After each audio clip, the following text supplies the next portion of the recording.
Oke, jadi kita udah sampai di UPTD Keramik yang ada di Pleret. Oke, jadi di sini tuh adalah museum yang memperkenalkan tentang sejarah keramik. Yuk semuanya kita ke museumnya. Ini lumayan nih perjalanan jauh.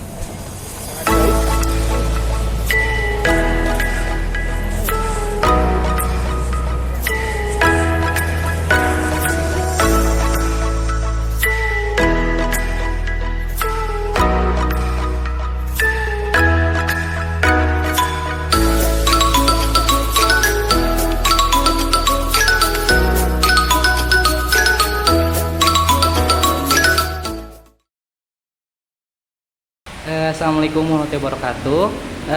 Mohon maaf Pak, jadi kami dari SMA Full Day Al Muhajirin akan mengadakan wawancara perihal mengenai kerajinan yang ada di Purwakarta. Yang pertama, mungkin boleh Pak memperkenalkan diri terlebih dahulu. Baik, nama saya Jujun Junaidi, saya staf UPTD Pengembangan Sentra Keramik di bidang pengadministrasi pelatihan umum.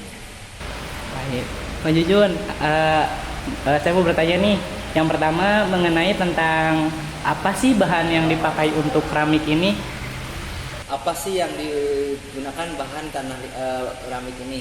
Sebelum kita menjelaskan tentang bahan sesuai dengan moto keramik Pleret, tak kenal tak sayang, tak lihat tak tahu, tak coba tak merasakan. Keramik itu adalah bahasa ilmiah, bahasa akademis, dan bahasa ini keramik adalah versi UPTD, seni membentuk dengan tanah liat dan dibakar. Keramik di sini ada 3 kategori: keramik bakaran rendah, menengah, dan bakaran tinggi. Nah, kaitannya dengan bahan baku yang digunakan untuk keramik apapun, yaitu tanah liat. Tanah liat di sini tanah yang sudah diolah.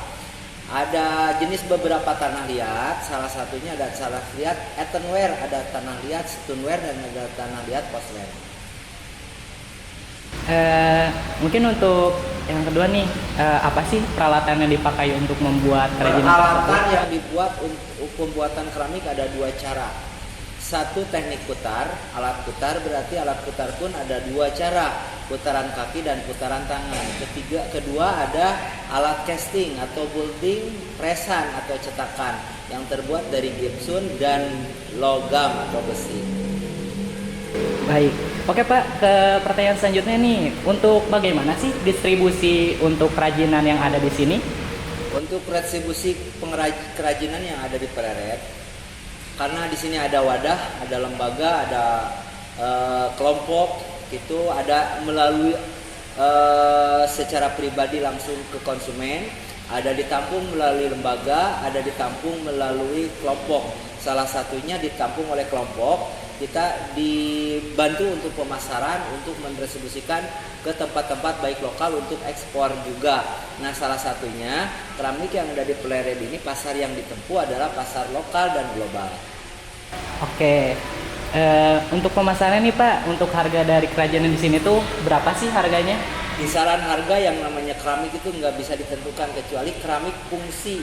Kalau keramik hias kita tergantung daripada konsumen yang suka. Kalau fungsi udah jelas ada ukuran dan ada standarisasi. Dari ukuran A nomor 1 sampai nomor 5, kisaran dari nomor 1 itu adalah kisaran yang sederhana untuk lokal, kisaran 50 sampai 100 ribu.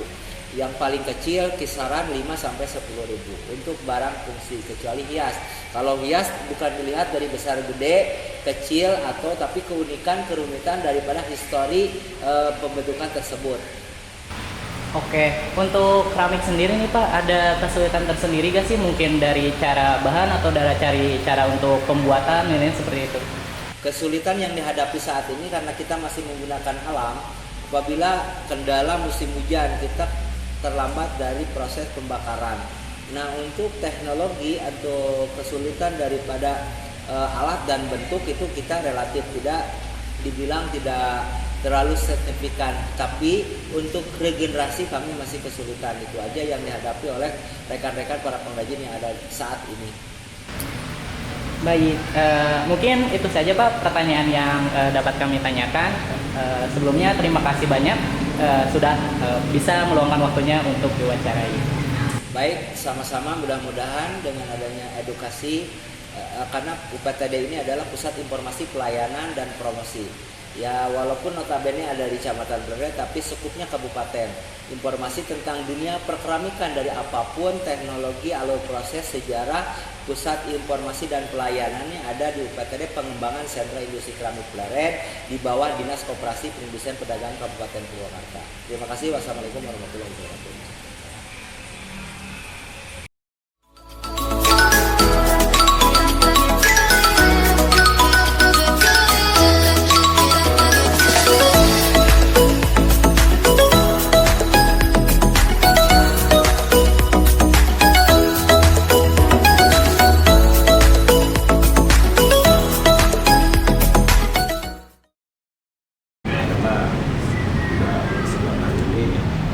Tentang berbicara tentang sejarah keramik dan Pleret udah sejak zaman yang dulu ada sejarahnya.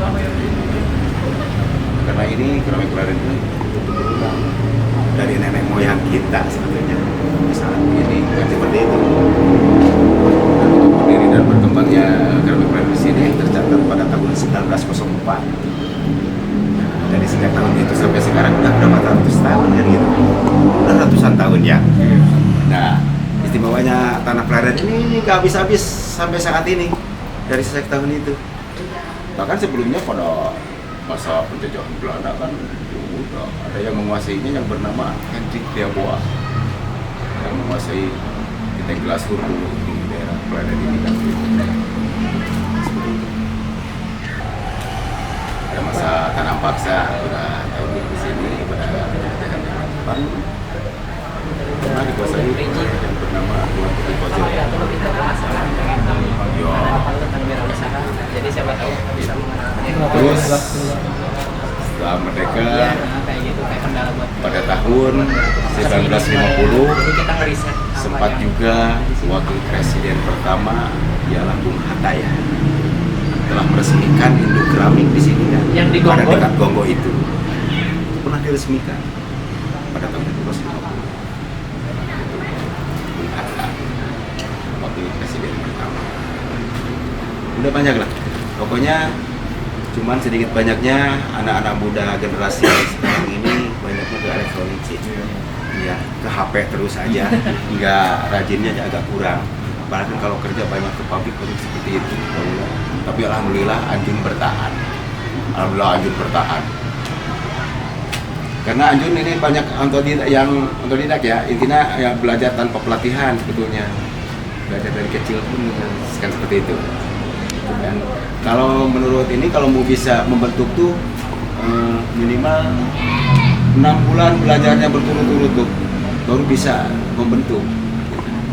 Ya, seperti itu.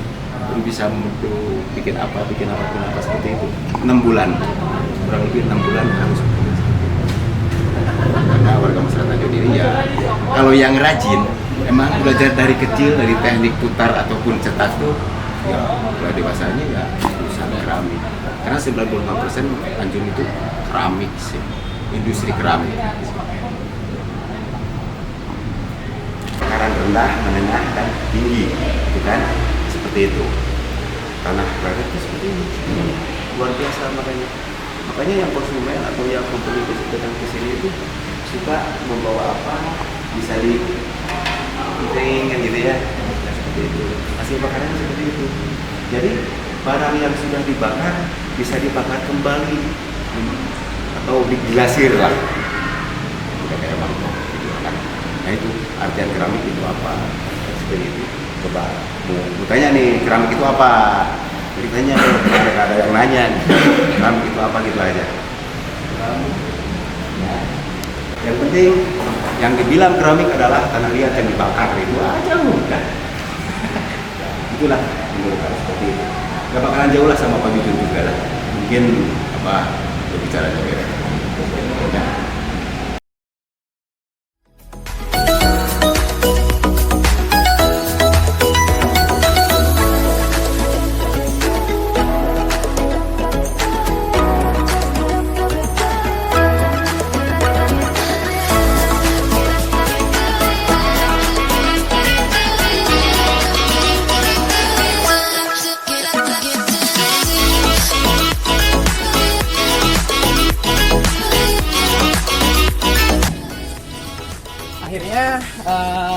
selesai perjalanan kami untuk melihat Museum UPTD Keramik yang ada di Pleret. Itu sungguh keren sekali karena ternyata di sini pasarnya sudah mencapai global. Yuk teman-teman kita istirahat. Ayo.